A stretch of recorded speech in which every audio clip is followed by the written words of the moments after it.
আজ হচ্ছে দুপুরবেলায় বাঁধাকপি দিয়ে ইলিশ মাছের মাথা দিয়ে।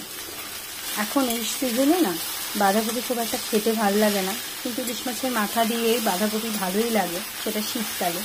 আমি কি করেছি, আজকে বাঁধাকপিটাকে একটু গরম জলে ভাপিয়ে নিয়েছি, নিয়ে তারপরে রান্না করছি।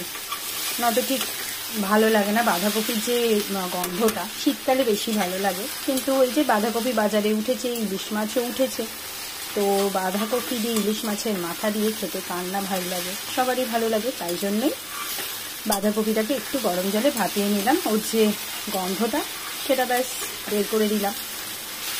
আর হয়েও এসছে দেখো রান্নাটা। আর এই দিকে হবে এই যে ইলিশ ভাপা, ব্যাস। আর মাছের ডিমের বড়া, এই আছে আজকে রান্না দুপুরবেলা। রবিবার বলে কথা, আর সবসময় মাংস টাংস খুব একটা খেতে ভালো লাগে না আমার আর মিস্টার শাহ। আয়ুষের